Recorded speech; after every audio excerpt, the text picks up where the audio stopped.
Lección 1 de octubre del 2022. La misión en el corazón de Dios.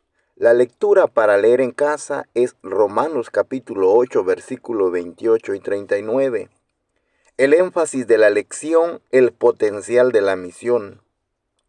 El texto para reforzar nuestra escuelita: sino con la sangre preciosa de Cristo, como de un cordero sin mancha y sin contaminación, ya destinado desde antes de la fundación del mundo, pero manifestado en los postreros tiempos por amor de vosotros. Primera de Pedro, capítulo 1, versículo 19 y 20. El objetivo de nuestra lección: unirnos en un mismo sentir con el Padre Celestial y desplegar los potenciales que hemos recibido como iglesia para compartir el amor de Dios a todo el mundo como parte del discipulado en la misión. En la narración, la base de la misión es el amor de Dios.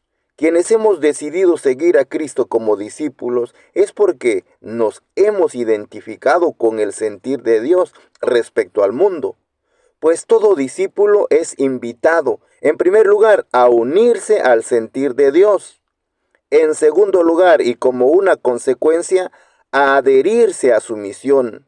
En un sentido estricto, la identificación del discípulo con el amor de Dios constituye el más grande potencial que pueda recibir la iglesia y es también el principal signo de la nueva vida.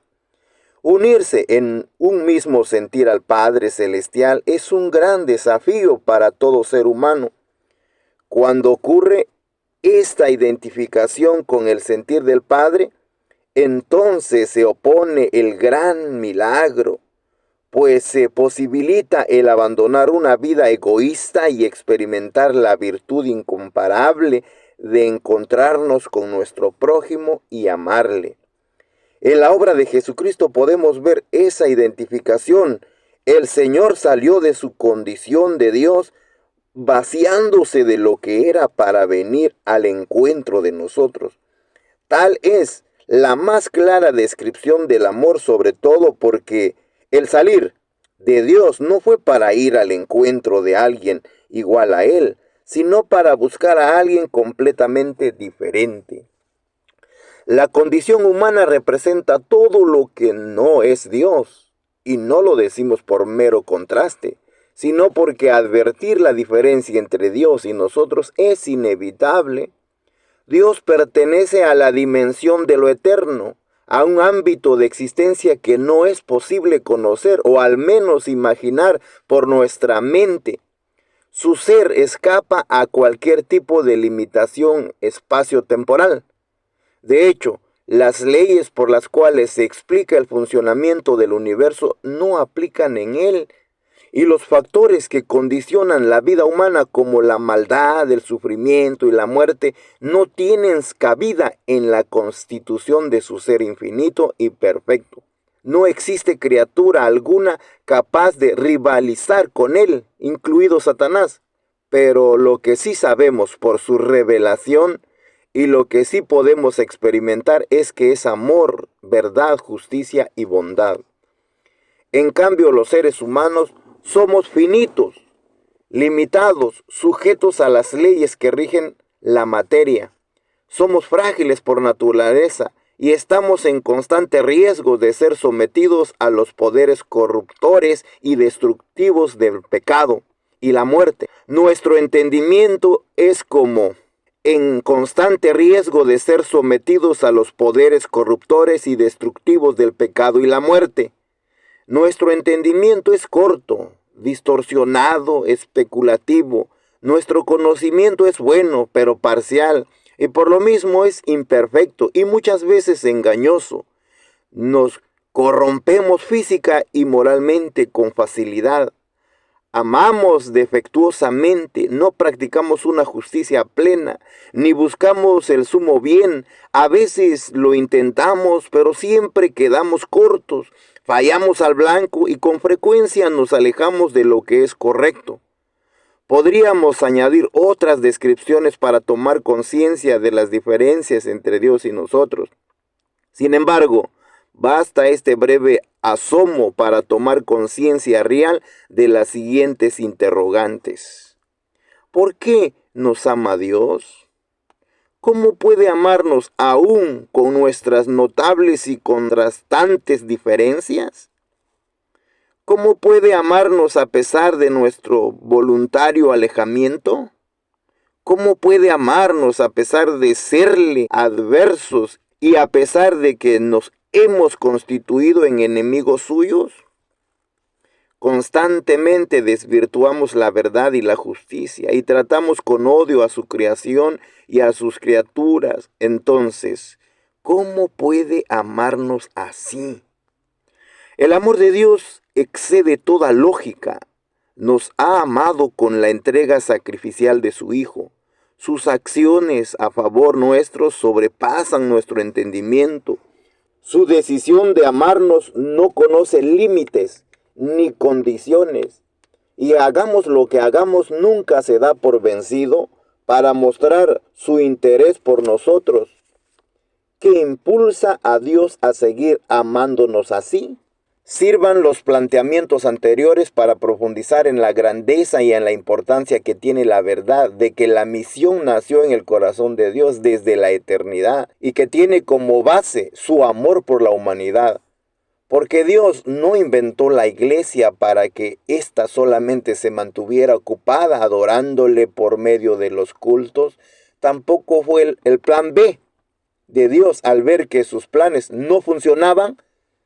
Todo lo contrario, sabemos que la misión es una tarea que el Padre previó realizar por amor desde la eternidad y que en nuestro tiempo ha encomendado a la iglesia llevarla a cabo, la cual es liberada, transformada, dinamizada y capacitada por ese amor. Y en el análisis lo vamos a dividir en 3 partes.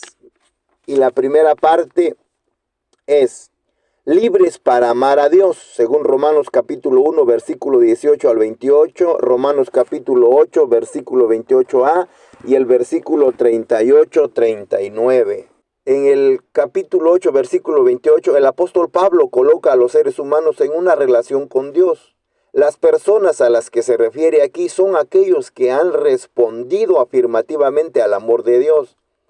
Es notable que no se refiere a aquellos que son amados por Dios, sino a quienes lo aman a Él. Es decir, los que han optado por amarle incondicionalmente. La carta a los Romanos comienza describiendo en el capítulo 1 y versículo 18 en adelante a una humanidad que es antagónica a Dios, experimentan la ira, pues han negado a Dios, se han alejado de Él, y fueron tras los ídolos y tras sus propias pasiones, y llegaron incluso a serle opuestos al seguir su mente reprobada. Inciso 1. ¿Cómo puede pasar un ser humano de estar bajo la ira de Dios a ser alguien que lo ama? ¿Cómo sucede esta transformación? Opine. Inciso 2. El que ama a Dios no ama a un ídolo, según 1:23 y el 25. Sino encuentra en una auténtica relación de amor padre-hijo en el capítulo 8:16. ¿Qué posibilita esta relación? Inciso 3. Los que aman a Dios saben que son perfectamente amados, según 8:38 y 39. ¿Qué nos dicen estos textos acerca del amor perfecto del Padre? Parte número 2. Conforme a sus propósitos, según Romanos capítulo 8, versículo 28c y desde el versículo 29 al 30. La obra de redención que Dios realiza no es un plan que haya formulado de manera emergente, lo trazó desde la eternidad. Inciso 1. ¿Cómo podemos entender la expresión conforme a sus propósitos, según el versículo 28c? Inciso 2. ¿Qué significa que Dios tiene un propósito? Identifique las fases de su plan misionero en el versículo 29 al 30. Inciso 3. ¿Cómo se entiende la expresión los que antes conoció del versículo 29a? Inciso 4. La meta final del plan redentor de Dios es aquellos que lo aman lleguen a ser hechos conforme a la imagen de su Hijo, según el versículo 29. ¿Cómo entiende la expresión? El primogénito entre muchos hermanos, opine. El apartado número 3, la parte número 3. Todas las cosas le ayudan a bien, según Romanos capítulo 8, versículo 28 y versículo B, y el 31 hasta el 35. Para quienes están experimentando una relación padre-hijo basada en el amor ágape, los planes de Dios están dispuestos de modo que todo les ayuda para bien, a fin de lograr el propósito de Dios. 1. Observe las 4 preguntas que Pablo hace en esta sección. La pregunta está a mano izquierda y la respuesta a mano derecha, en este cuadro. ¿Quién contra nosotros? Pregunta. Respuesta. El que no escatimó ni a su propio Hijo, sino que lo entregó por todos nosotros. ¿Cómo no nos dará también con él todas las cosas? Pregunta. ¿Quién acusará a los escogidos de Dios? Respuesta. Dios es el que justifica. Pregunta. ¿Quién es el que condena? Respuesta. Cristo es el que murió, más aún el que también resucitó, el que además está a la diestra de Dios, el que también intercede por nosotros. Pregunta. ¿Quién nos separará del amor de Cristo? Respuesta. Nada nos podrá separar del amor de Dios que es en Cristo Jesús, Señor nuestro. Inciso 2. Nuestro Dios desafía las estructuras bajo las cuales se rige la vida en esta realidad y transforma lo que eran poderes destructivos y de muerte en circunstancias útiles para acercarnos más a su amor y a la formación de la imagen de su Hijo en nosotros. Opine. Ahora pasamos a la aplicación. ¿Por qué existe la iglesia? Dios la llamó a la existencia porque la ama. ¿Por qué existe la iglesia? La iglesia existe para realizar la misión de Dios. La existencia de la iglesia tiene un porqué y un para qué.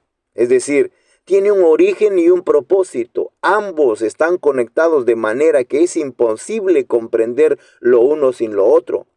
Pues la respuesta a las 2 preguntas están en Dios. El Dios que se nos ha revelado en la Biblia y de manera particular en Jesucristo. Es el Padre bondadoso, lleno de amor, grande en misericordia, fiel y compasivo. Así es como se nos presenta de manera muy clara en los evangelios, de forma concreta. El carácter del Padre se hace evidente mediante las acciones que realizó nuestro Salvador, Señor y Maestro. Y también en sus enseñanzas. Ahora, Dios habla al mundo por medio de la iglesia y lo llama a volverse a Él. Inciso 1. ¿Cómo podemos poner la misión de Dios en el corazón de la iglesia? Inciso 2. ¿Qué es necesario hacer para crecer como instrumentos del amor de Dios? Inciso 3. Hacer discípulos es llamar a otros seres humanos a seguir a Jesús por la fe y que Cristo sea formado en cada uno. ¿Cómo podemos afirmar este llamado? Inciso 4. Como congregación, planeen una jornada de oración a fin de elaborar un plan anual cuyo objetivo general esté centrado en la misión de Dios. Inciso 5. De manera particular y en la medida en que avancemos, cada uno propóngase desarrollar los 12 potenciales que el Señor nos ha dado para realizar la misión a la que nos ha llamado para su gloria. Y la conclusión. La misión surgió como la manera en que Dios conseguirá su anhelado propósito de vivir en comunión eterna con aquellos que la aman, quienes están siendo transformados a la imagen del Hijo. Para ello, ha intervenido de manera constante en la historia humana y su más grande obra la realizó mediante Jesucristo. En Él, Dios nos mostró su amor, nos llamó, nos redimió, nos justificó, nos perdonó, nos salvó, nos unió a Él e hizo la paz. También a través de Él nos capacitó y envió para continuar con su misión. Y fue así como surgió la comunidad de discípulos, la iglesia. La iglesia es el medio a través del cual el Señor continúa llevando a cabo su propósito y es para ello que ella vive. Es esta su razón de ser. con amor y esperanza llevemos a cabo la misión que ha estado en el corazón de Dios desde la eternidad. Conclusión. Esto fue la conclusión. Dios los bendiga y paz a vosotros, hermanos.